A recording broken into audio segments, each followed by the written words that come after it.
বিয়ে করবে আমাকে? উত্তরে সে বলেছিল, নিজের চেহারা দেখেছিস আয়নায়? আমি হলাম এই কলেজের সব থেকে সুন্দর ছেলে। আমার পিছে কত মেয়ে ঘুরে জানিস, কাউকে পাত্তাও দেই না। আর বিয়ে করব তোকে? দেখ, তোকে যে বান্ধবী বানিয়ে সাথে রেখেছি, এটাই তোর ভাগ্য। বাচ্চা মেয়ে একটা। আমি মুচকি হাসি দিয়ে সেখান থেকে চলে এসেছিলাম। কোনো কথা বলিনি, কারণ সত্যিই ওর মতো সুন্দর ছেলে আমাকে কেন বিয়ে করবে? কত সুন্দরী মেয়ে ওর পিছে ঘুরে। কিছু বলিনি ঠিকই, তবে প্রচন্ড কষ্ট পেয়েছিলাম। বুকের ভেতরটা যেন খা খা করছিল। বাসায় এসে দরজা বন্ধ করে সেদিন সত্যি আয়নায় নিজেকে অনেকক্ষণ দেখেছিলাম আর কেঁদেছিলাম। আর ভেবেছিলাম, কালো হয়ে জন্মানো কি পাপ?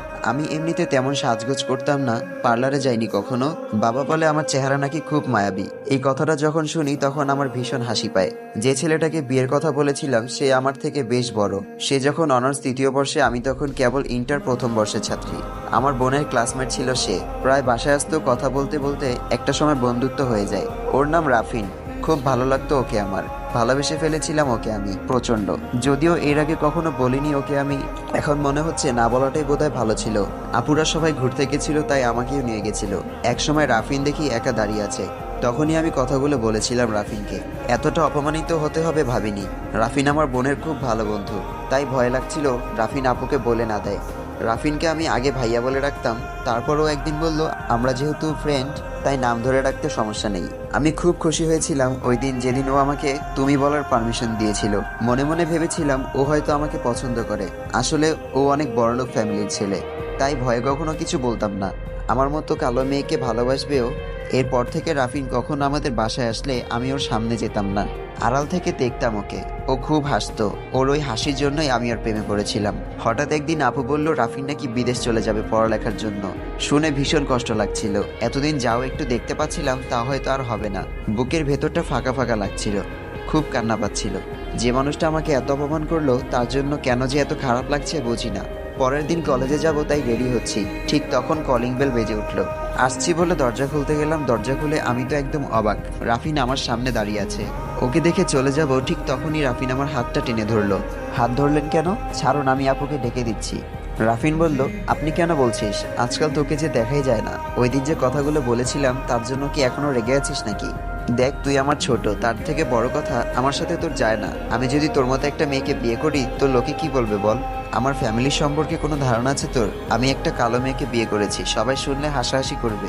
তুই এসব কথা আর কখনো বলবি না প্লিজ। বান্ধবী বান্ধবীর মতো থাক, কিন্তু কিছু করিস না প্লিজ। হাত ছাড়ুন, আমার ওসব কিছুই মনে নেই। আমি কলেজে যাব, হাত ছাড়ুন। রাফিন বলল, তোর আপুকে ডেকে দে। আসলে আমি আজ বিকেলে চলে যাব, তাই আন্টিদের সাথে দেখা করতে এসেছি। ভালো থাকিস তুই, দেখিস তোর খুব ভালো একটা বর হবে। আড়াল থেকে শুনলাম রাফিন 5 বছরের জন্য বিদেশ যাচ্ছে। মনটা অনেক খারাপ হয়ে গেল। কলেজ যাইনি সেদিন আর। একটা পুকুরের ধারে বসেছিলাম কলেজ টাইম শেষ না হওয়া পর্যন্ত। আমি কি আসলে রাফিনকে ভালোবাসি, নাকি এটা ওর প্রতি আমার মোহ? এসব ভাবছিলাম বসে বসে, আর নীরবে কাঁদছিলাম। কলেজ টাইম শেষ হয় 2টার সময়। আমার বাসায় ফিরতে 2:30 বেজে গেল। আজ হেঁটেই বাসায় ফিরেছি। বাসায় ফেরার সময় মনে হচ্ছিল কেউ ফলো করছে আমাকে। মন ভালো না, তাই ভালো করে খেয়াল করিনি। বাসায় ফেরার পর দেখলাম আপু রেডি হচ্ছে এবং জিজ্ঞেস করলাম, আপু কোথায় যাচ্ছ? আপু উত্তরে বলল, আর বলিস না, রাফিনকে এয়ারপোর্ট ছাড়তে যাচ্ছি। বললাম যাব না, ও শুনলই না। বলল ওর সব ফ্রেন্ডস ওকে ছাড়তে না গেলে ও নাকি যাবেই না। এর কোনো মানে হয় বল? আমরা সব ফ্রেন্ডস যাবো একসাথে। তুই ফ্রেশ হয়ে নে যা, আমি রেডি হতে লাগি। ফ্রেশ হয়ে তুইও রেডি হ জলদি। আমি, হ্যাঁ তুই, আমি কেন রেডি হব? আপু বলল, ওমা, আমি তো জানতাম রাফিন তোরও ফ্রেন্ড। তো তুই যাবি না? ঠিক আছে, না গেলে নাই, আমি একাই চলে যাব। কথাটা বলে আপু মুচকি হেসে দিল। তুমি হাসছো কেন আপু? আপু বলল, কই হাসলাম? যদি যেতে চাস তো 15 মিনিটের ভেতর রেডি হবি। আর কথা না বাড়িয়ে রেডি হতে চলে গেলাম। ও ভালো নাইবা বাসুক, আমি তো ভালোবাসি ওকে। আর কবে দেখা হবে তার ঠিক নেই। কোনোদিন হয়তো আর দেখাই হলো না। আপু বলল, সে যদি হলো তোর?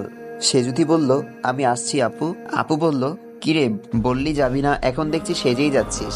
ব্যাপার কি বলতো? আমার কোনো ফ্রেন্ডের প্রেমে পড়লি নাকি আবার? সে যদি বলল, কি যে বলো আপু, এমন করলে কিন্তু যাব না আমি, দেখো। হ্যাঁ সে তো দেখতেই পারছি, চল এখন জলদি, ওরা সব বাইরে গাড়িতে ওয়েট করছে। সে যদি বলল, ওরা কে কে? আরে রাফিন 2টা গাড়ি নিয়ে এসেছে। সে যদি বলল, মানে রাফিন ভাইয়াও গাড়িতে আছে? মনে হয়, চল তো গিয়ে দেখি। সে যদি বলল, আপু তুমি যাও, আমি আসছি। আচ্ছা জলদি আয়। নিচে গিয়ে দেখি আপু অলরেডি গাড়িতে উঠে বসে আছে। গাড়ি পুরো ভরা। কেউ একজন আমার হাতটা টান দিয়ে ভেতরে বসালো। পরে খেয়াল করলাম ওটা রাফিন। শেষমেশ ওর পাশে বসলাম। আমার কপালটাই খারাপ, না জানি আবার কি বলে অপমান করে, ধুর ভাল লাগে না।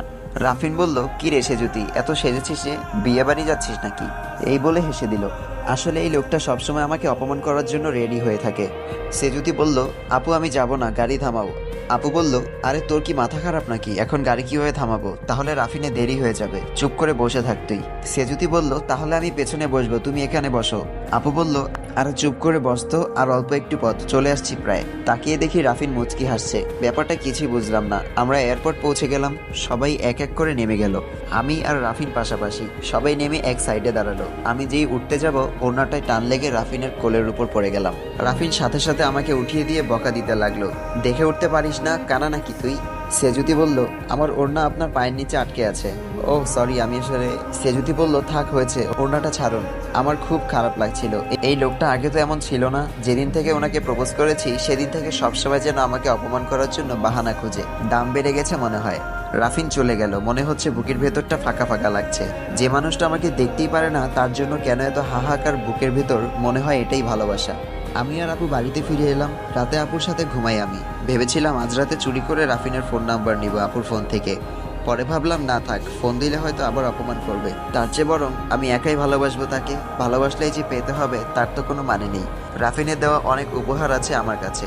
2টা কলম, একটা ডায়েরি এবং একটা গোলাপ। এগুলো রাফিন আমাকে আমার জন্মদিনে গিফট করেছিল। গোলাপটা ডায়েরির ভাঁজে রেখে দিয়েছি। যেই ভাঁজে রেখেছি সেখানে অনেক বড় বড় লিখে রেখেছিলাম, আমি তোমাকে ভীষণ ভালোবাসি রাফিন। ডায়েরিটা সবসময় নিজের কলেজ ব্যাগেই রাখতাম, যাতে কারো হাতে না পড়ে। এভাবে সময় চলে যেতে লাগলো। যত সময় যেতে লাগলো পড়াশোনার চাপ বাড়তে লাগলো। একটা সময় রাফিনের কথা খুব কম মনে পড়তে লাগলো, পড়ার চাপে। তবে ভুলে যাইনি, রোজ রাতে ওর দেওয়া ডায়েরিটাতে লিখতে ভুলি না, আমি তোমাকে ভীষণ ভালোবাসি রাফিন। এভাবে একটা বছর কেটে গেল। রাফিন চলে গেছে আজ 1 বছর। পড়ার চাপ বেড়ে গেছে, তাই অনলাইনে তেমন আসা হয় না। আজ 1 সপ্তাহ পর অনলাইনে আসলাম। অনেকগুলো ফ্রেন্ড রিকোয়েস্ট এসেছে। তারপর যা দেখলাম, দেখে চোখ আমার কপালে উঠে গেছে। দেখলাম রাফিন ফ্রেন্ড রিকোয়েস্ট দিয়েছে। আমি আগে অনেক খুঁজেছি ওর আইডি, তবে পাইনি। আগে একটু লঙ্গি ডান্স দিয়ে নেই, তারপর অ্যাকসেপ্ট করবো। সন্ধ্যার পর রাফিনের রিকোয়েস্ট অ্যাকসেপ্ট করলাম। করে পড়তে বসেছি, কিন্তু পড়ায় মন বসছে না। তাই ওর ছবিগুলো দেখতে লাগলাম ওর আইডিতে ঢুকে। কিন্তু যা দেখলাম, দেখে মাথায় আগুন ধরে গেল। উনি লেখাপড়া বাদ দিয়ে প্রেম করতেছেন ওখানে। সুন্দরী একটা মেয়ের সাথে ছবি, আর ছবিতে ভরা তার টাইমলাইন। হঠাৎ করে একটা মেসেজ আসলো, দেখলাম রাফিন। রাফিন বলল, হাই। সেজুতি বলল, হ্যালো। রাফিন বলল, কিরে কেমন আছিস? সেজুতি বলল, আছি ভালোই, অনেক ভালো আছি, আপনি? রাফিন বলল, হ্যাঁ আমি অনেক ভালো আছি। সেজুতি বলল, হ্যাঁ জানি। রাফিন বলল, কিভাবে জানলি? আচ্ছা বাদ দে, তোর ভাবিকে দেখেছিস, কেমন বলতো? সেজুতি বলল, ভাবিকে? রাফিন বলল, আরে আমার গফ, ওয়েট ছবি দিচ্ছি। সেজুতি বলল, না থাক, লাগবে না, দেখেছি। আমাকে কষ্ট দিয়ে লোকটা মনে হয় পৈশাচিক আনন্দ পায়। রাফিন বলল, ও আমাদের কলেজের সব থেকে সুন্দরী মেয়ে। আমি আর কিছুই বললাম না, না বলে সাথে সাথে ব্লক মেরে দিলাম ওকে। মনে মনে জিদ হলো আমার, আমি তোর গফের চেয়েও বেশি সুন্দরী হয়ে দেখাবো। একদিন তুই ঘুরবি আমার পিছনে, দেখিস। মনের ভেতর প্রচন্ড জিদ চেপে বসলো সুন্দরী হবার। জানি যদিও কাজটা সহজ না, তবুও যেই ভাবা সেই কাজ। নিজের প্রতি যত্ন নিতে শুরু করলাম। রাফিনকে যখন প্রপোজ করেছিলাম বেশ ছোট ছিলাম তখন, কেবল যৌবনে পা দিয়েছি। যখন বুঝতাম না কিভাবে নিজেকে পরিপাটি রাখতে হয়, কিভাবে থাকলে নিজেকে দেখতে ভালো লাগে। এখন বুঝি এবং নিজেকে অনেক পরিবর্তন করে ফেলেছি। রাফিনও হয়তো চিনতে পারবে না আমাকে। নিজেকে নিয়ে এতটাই ব্যস্ত ছিলাম যে কিভাবে চোখের পলকে 5টা বছর কেটে গেল বুঝতেই পারিনি। রাফিন এখনো ফেরেনি দেশে। ও প্রায় ফোন করে আপুর কাছে। এখনো পর্দার আড়াল থেকে ওদের কথা শুনি লুকিয়ে লুকিয়ে। এখন আর রাফিনকে তেমন একটা মনে পড়ে না, কারণ ও অন্য কাউকে ভালোবাসে। আর এখন ওর মতো অনেক ছেলে আমার পিছে ঘুরে। তবে ভুলে যাইনি প্রথম ভালোবাসা ও আমার। আজও আমি মনে মনে ওর জন্য অপেক্ষা করি। এদিকে বড় আপুর বিয়ে ঠিক হয়ে গেছে আগামী মাসে। বললে হয়তো বিলিভ করবেন না, আমি সত্যিই গত 5 বছরে কতটা পরিবর্তন হয়ে গেছি। বাবা মা শুধু ভাবেন আমার এই পরিবর্তনের কারণ কি। বাড়িতে আপুর বিয়ের তোড়জোড় চলছে ভীষণভাবে। এর ভেতরে একটা ঘটনা ঘটেছে, সেটা তো আপনাদের বলাই হয়নি। আমার বিয়ে ঠিক হয়ে গেছে। আপুর বিয়ে 3 মাস পর আমার বিয়ে। ছেলে আপুরই এক ফ্রেন্ড, তার একটা কাহিনী আছে। রাফিন চলে যাওয়ার পর একটা ছেলে আমাকে সবসময় ফলো করতো। রাফিন চলে যাওয়ার পরে আমি রোজ কলেজে যাওয়ার সময় খেয়াল করতাম একটা ছেলে আমাকে ফলো করেছে। আমি তেমন পাত্তা দিতাম না, ছেলেটাকে কখনো বুঝতে দিইনি যে আমি ওকে দেখে ফেলেছি। আমি এখন কলেজের গণ্ডি পেরিয়ে ভার্সিটিতে উঠে গেছি। জীবনটা অনেক পাল্টে গেছে। সাথে কথাবার্তা, স্টাইল, ড্রেস, সবকিছু রাফিনের জন্য।